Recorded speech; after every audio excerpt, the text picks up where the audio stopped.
So guys, welcome back to Remove Before Race and to the life cycle impulse or facelift of the 3 Series. A car that really introduced us to the idea of the sporty sedan when it was introduced way back in 1975 and has since been the best-selling BMW and pretty much the cornerstone of what makes the ultimate driving machine what it is. Now, the last time that we looked at the M340i, we explored the full history of the car, and today we've got the new G20 LCI facelift. And it comes at an interesting time because the entire scope of the auto industry is changing. We're expecting more out of our cars in terms of interiors, technology, convenience. We're edging further and further towards the idea of EVs and hybrids, etc. And the rivals to the 3 Series are really bringing the fire in that particular regard, specifically relating to the new C-Class. So where does our LCI fit in amongst all of this equation? What does it bring to the table? What's it changed?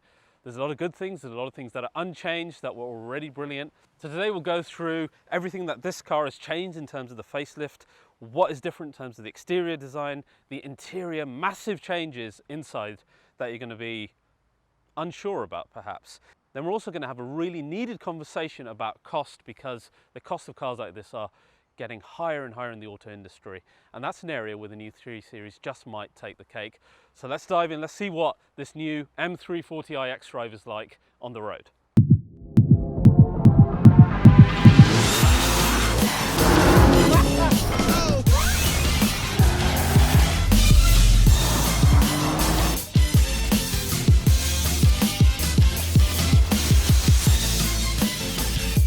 So guys, today's episode of RBR is sponsored by my favourite wallet company, The Ridge.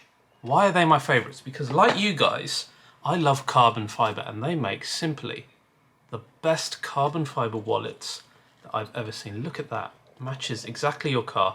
You can get the forged one as well. Now with slim wallets, I'm usually used to this type of one. Yes, I'm a bit of a tart with the brand, but these can only hold 5, 6 cards maybe, whereas in the Ridge, you can get up to 12 cards plus cash within the cash strap here. I also love that when I put it in my pocket, it doesn't bulge at all, it's super slim. And it's got RFID blocking technology, so no one can take money out of any of my cards. Now, of course, I've got a discount for you guys. All you need to do is go to theridge.com/RBR, use the code RBR. You'll get 10% off one of these awesome carbon wallets. Help support the channel as well, and you'll have something super stylish and something that matches lovely motorsport cars. So go to ridge.com/RBR. So guys, it's been 45 years of 3 Series. 45 years and 16 million sales. Really shows you that this is the best-selling BMW car, and the last generation, or this generation, has been their best-selling one so far. And it's pretty unsurprising because the G20 has really upped the game versus the F30. The CLAR platform that it sits on is much more rigid, so it's a better dynamic car. It is lighter as well. It's got a great weight distribution of 50-50. It's aerodynamically more efficient with active flaps on the front and a completely covered lower section. And of course, so many different engine variants. M3 is absolutely incredible as well. It's really not a surprise. So the LCI really focuses on aesthetics, and then that element that I was talking about bringing this car into the future in terms of convenience, technology, and some huge, huge changes on the interior of this car.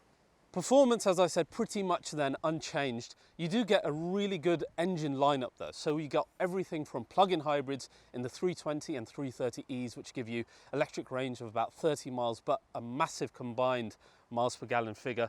Then you also get the 318s and the 320 petrol cars, which are straight petrols, no hybrids, and then the diesels with the 48-volt mild hybrid systems as well. But today, we of course want to focus on the M Sport model, just like we did last time. So this is your M340i XDrive LCI. As you can see here, finished in a brand new frozen tanzanite blue, which is a lovely new shade available alongside a brand new frozen pure grey, which is absolutely stunning as well. The 6-cylinder engine is pretty much unchanged. We've still got 374 brake horsepower, 500 Newton meters from the B58 engine. It's a great engine. It's got an aluminium crankcase, aluminium cylinder heads. We've got a twin scroll turbocharger in there as well, very efficient. But what is different in our LCI is that we've now got a 48-volt hybrid assist in here, like we've seen in other cars from other manufacturers like the 53s from AMGs, etc. This hybrid assistance gives you a small boost of 11 PS or 8 horsepower, and it helps with that off-the-line feeling of getting immediate power. So a little bit of extra assistance to make an already great engine feel hopefully even smoother when we try it on the road. 0 to 60, interestingly, is 4.1 seconds. We'll see that later. I'm pretty sure before it was 4.4, so I don't know what the difference is here. I could not read anything in the press release that denoted anything new. That's linked to your 8-speed Steptronic transmission, pretty much like all the other 3s, but of course BMW M specific software in there. And then that's linked to your typical XDrive system, rear biased, standard M Sport differential in there as well. Then you've got the M variable steering. We'll see what that's like later. So that is essentially your M340i, pretty much unchanged apart from the mild hybrid setup. But in terms of design, the M Sport variants have taken quite a big upgrade. Specifically, I think most of all on our front, which is looking a lot more aggressive now. I almost liken it quite a lot to the LCI M5 and the aggression that they've given the lower half. It is very angular, but it is also very muscular and quite handsome to my eyes. Specifically, if we compare it to our previous glossy Tanzanite car, you can see that lower half, like I said, much more kind of M5, very, very open in this area with the hexagonal grille design there. Less focus on kind of where the air curtains are, but still those sides still look really quite aggressive in this. I love this cut here. This is really quite nice, and it really gives it a nice open face. The black trim within here helps accentuate that a little bit more and make it look meaner, particularly in our frozen grey car. You can't really see it as much in the darker Tanzanite car here. Of course, you've got a unique M Sport grille with the 340, which is like a mesh type hexagonal design. More interesting than that is our lights, which they look slimmer now. They look better. Sometimes manufacturers don't always nail it with their facelift lights. I think these look really, really good. And you can see we have the adaptive LEDs here, which are denoted by this blue strip that you can see inside. It's all very handsome, that. I like it a lot. Our rear is actually quite kind of i4 looking, I thought, the rear apron. It looks less like a petrol car and more like what we saw in the i4. Particularly that area where the black trim goes up the rear bumper. That really reminds me of i4. But then you've got a more traditional combustion car diffuser with the aero cuts and the nice big M340i 100mm pipes on each side. Those are finished in a chrome black. Speaking of which, this car has the M Sport Pro package, which gives you those chrome black exhaust pipes. You've got the black spoiler on our rear boot lid as well. We have darkened shadow line headlights, which again, more obvious on our grey car than our blue one, but they do look really, really good. And the daytime running lights have your indicators within them on the L shapes on the outer sections. And you also get the red M Sport brake calipers that you can see here, and that comes as a package standard on our UK car. Now, of course, you can also get the lovely touring in our M340i XDrive, and this is finished in the second unique colour, which is the pure grey 2 frozen, which is a new colour now available on our LCI 3 Series. And I love the Tanzanite frozen, but this really, really shows off, particularly that new front end. You can really see the cuts and the aggression. So much better with this paint shade. And kind of the slimness of the front lights as well. Pretty much everything about it comes into focus a bit more, as always, with a nice grey or a silver colour, and this one I think is really gorgeous. BMW do make a really nice touring estate shaped car, don't they? I mean, that is stunning. It's not far off being as good looking as the M3 Touring, if not better, because you've got that, you know, more M5 looking front end on this car, I think. I don't like these black wheels as much. I think the silver ones are much more interesting. Or go for the M Performance option. And the rear really is stunning. Even better in the Touring than in the sedan, in my opinion. Lower half of the bumper again, like I said, you can see more of those details around this part particularly than we could in our sedan. And you can kind of see why I was saying it looks a little bit i4 around that side of the bumper there. But yeah, a very handsome estate. And then when we pop open the boot, of course, that much more space inside. Look at that, massive. absolutely massive split folding option, of course, as you would expect, which gives you even more space. Of course, this pops out as well, and you've got further luggage space everywhere. Inside you have the more standard black interior, but what's really nice about the Touring is you get a massive pan roof rather than the little sunroof that you get in the sedan. So again, it looks that much lighter and airier in here than it does in the sedan. So that's something really to think about if you want a lighter, airier looking car.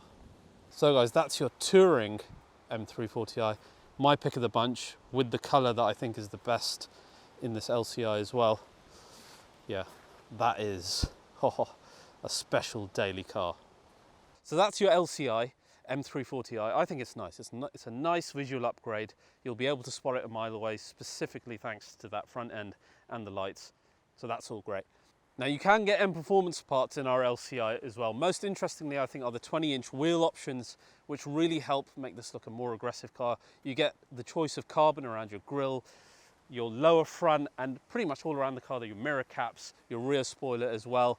Some of these are a bit more garish than others, but you know, if you want to go that way, at least you've got official BMW parts.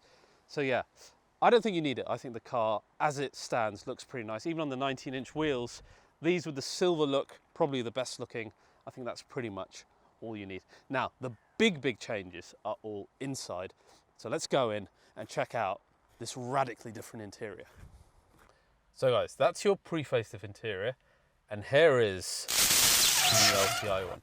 You've seen this probably before if you've seen any videos to the new M3, or indeed the 2 Series, which has also gained this large new screen and layout. And that comes now into our LCI 3 Series. And whereas the previous car described it as a familiar friend because it had your typical driver zone, your old BMW shortcut buttons, smaller screen here, gear selector here, and that I really like that because I prefer kind of an analog feel to cars rather than the touchscreens and stuff that we're all kind of going towards now. This has gone into the other direction. It's more focused on the areas that the rivals are, like the C-Class, etc., right? And nothing screams about that more than the massive 12.3-inch screen that sits here, the BMW curved display. It is actually a really good system in this 8th generation operating system of BMW. The logical system is very much like the previous generation one, so you're not going to be lost when you come into it. You have your climate control as a consistent thing at the bottom, then you have your main widgets that you can choose on your page here that you can flick through, including, you know, your maps, your weather. You can add more widgets on the side here, for example, calendars, etc., if you really want that in your car. Then you've got your entire list of apps through here. What's more interesting for me is that you have something called BMW ID now.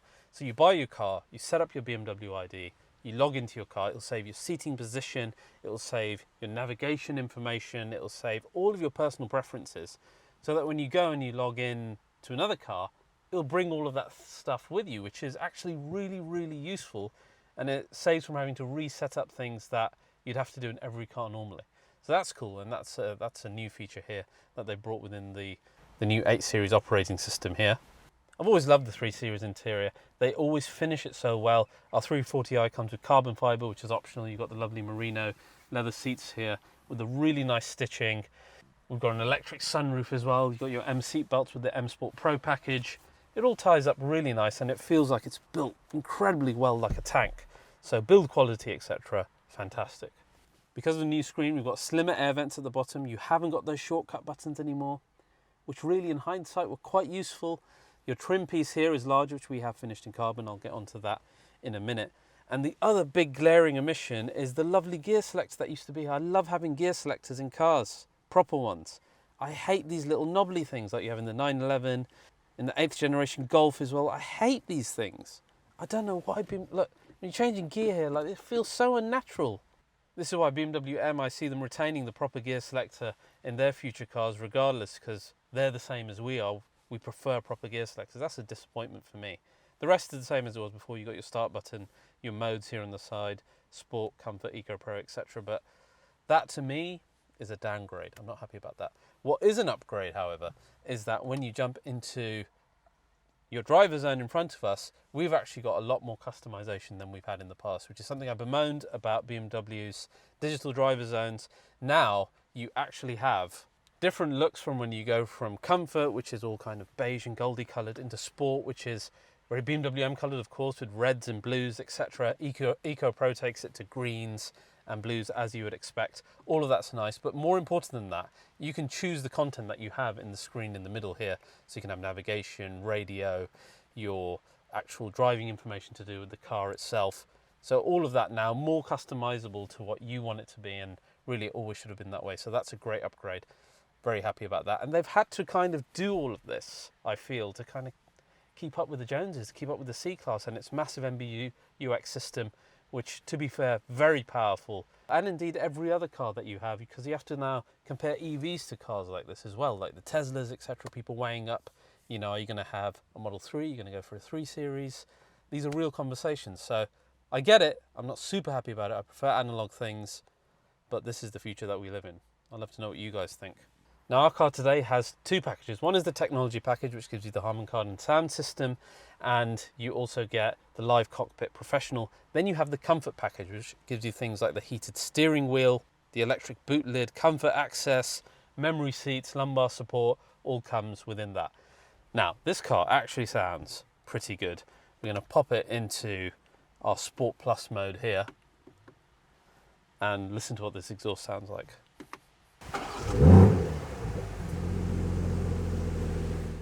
It actually sounds pretty good, pretty snarly.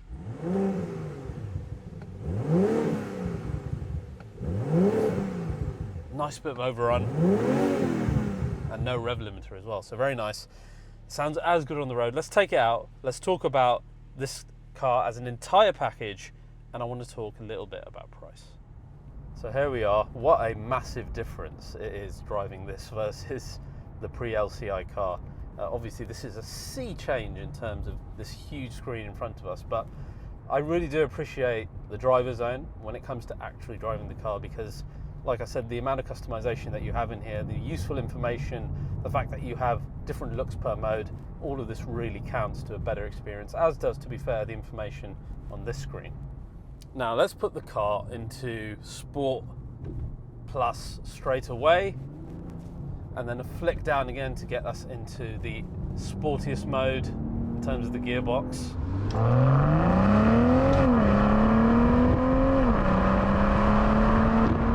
What's great is the B58 gives some lovely little rumbles from the exhaust still, even in the LCI. It's just a really nice sounding engine. What's interesting about the sound is that within the system now it's denoted as BMW Iconic Sound, which is like what they call it in the EVs. Now we've always known it's been augmented from the speakers, but there's flaps involved as well, so it's all a bit weird calling it just Iconic Sounds, but it is what it is. The effect of it is that it's got, you know, pretty raspy and burbly exhaust. So M340i, great car the last time I drove it, a really good daily, a lot quicker than you initially think the car will be. And I'm just being reminded of just how quick it is. Such a fast car, considering it's, you know, sub 400 brake horsepower. What's always stood out for me on this car is how nice the engine is. And it's been further now assisted thanks to that 48 volt system. You don't feel it a lot, but that little extra push that you get from the hybridization, that little 8 horsepower that's available right at the start before the turbos have a chance to spool up, that is when you get that little assistance, and it's a nice little feeling. The gearbox is smooth. It's not super quick in terms of shifting up or down, but it's respectable for what is a less sporty setup than what you have obviously in the M3. But then you're not really expecting it to be either. I do find it, you know, quick enough for this ilk of car. What you have to remember with a car like this is that it's geared towards being a great daily companion all the time. So you have to have the breadth of ability of having a comfortable gearbox and one that's sporty enough when it needs to be. We're not expecting M3 performance out of this, but what we do want is a characterful engine, a nice exhaust note, and then a gearbox that will shift when you want it to. And that's pretty much what you get. You get a car that's fun to drive around some nice turns, but equally it's a really good companion when you want to slow things down, pop it into comfort mode and just ease off a little bit. You can cool things off a little bit, you can squeeze out some good miles per gallon, you've got the adaptive suspension that is actually very, very good in this, and I suspect it's going to be better than C43 on UK roads. And then when you want to dial things up, you just go into Sport Plus, and then you've got a fun car to go fast in as well, and that's what I'm looking for. I'm looking for the breadth of ability, because those of you considering this will really value that. Now, while the car is, as always, surprisingly fast, and the XDrive is brilliant and rear biased, it does annoy me that they did not give the attention to the LCI in terms of improving the performance figures, or more importantly for me, I don't care so much about speed or the horsepower because it has enough.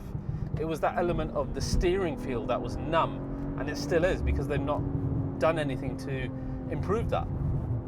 And that was the one weak link in this car. I wish they spent a bit of time getting a bit better steering feel, a bit more rigidity, just so when we do start to push on with the car, you know, it's at least matching its rivals, because the C43 was fantastic in this. Great steering response, and the rear wheel steer that it has, you know, really helps it compared to this, which just doesn't benefit from it. So I'm a little bit bummed out about that. I think that's one area that they could have concentrated a little bit on. They are all about being the ultimate driving machine, and this is the car before the M3, and it deserved a little bit more attention in that regard. Despite that, like I said on the previous car, it's still a really fun car to drive fast. It is exceedingly quick. The XDrive is brilliant. The M Sport differential, flawless. And of course, it's always going to one-up now the competition in terms of how much more fun this engine is versus the others. Now, an LCI, bang for buck in terms of getting all this technology that is so far ahead of what we had in the previous operating system. Much better drivers, and I mean, this is all beautiful and it's right up to date. And then just the build quality of this car in general. It's not an LCI thing, but you know, it's a nice thing to have. I think owners will really value this. I think they'll value the fact that it's more customizable, it's more up to date, it's going to last that much longer, and it looks great. I mean, it's actually really well done. It's very futuristic versus our more analog pre-LCI, but I think it works. Now let's talk about bang for buck. Okay, I said I wanted to talk about cost, particularly with regards to the rivals. This kind of matches C-Class now, but the C-Class, bloody hell, is expensive. This car that we're testing today comes in at 62k. The Touring we were looking at was cheaper at 58. You can get one at 55. It starts at 55. The C43, which is the direct competitor of this car, comes in at an eye-watering £71,000 for an equivalent spec. Whichever way you look at it, that's a 10, 12, maybe 15 grand difference if you look at the base spec cars. How is the C43 going to cope with that? I agree that the C43 is a better handling car thanks to its rear wheel steering, thanks to the more communicative steering, but it's not 12 grand better than this car is. Indeed, the 340i has on the C43 the fact that it's got a much more characterful, much more exciting engine, okay, a gearbox that's as good, a car that's, you know, more nimble in other ways if the steering, etc., isn't quite as good, and with build quality and an interior that I think is actually better than that car in a lot of ways. So this really is a lot of bang for buck. That's a lot of money to keep in your pocket while getting a car that's basically doing very, very similar in terms of performance. This is 4.1 seconds 0 to 60. We tested the C43 at the same. There's not much in it. So all in all, I think massive bang for buck in the LCI, particularly thanks to the updated interior. I prefer the exterior look as well. I keep referencing that kind of M5 type sharpened up look, but I think that is correct. I wish they'd done more on performance. If you're all about performance, stick with the pre-facelift, honestly speaking, because it is technically identical to that car. But if you want more bang for buck, if you want to really be future-proof, then this one, with the updated Generation 8 operating system, is the one to go for. Much more customizable, much more useful in your daily use, and a good partner to a still impressive performance package. So guys, that's your M340i LCI. I hope you enjoyed this video. I hope it was useful for you. If you have, as always, please do like and subscribe to RBR, and I'll see you guys next time.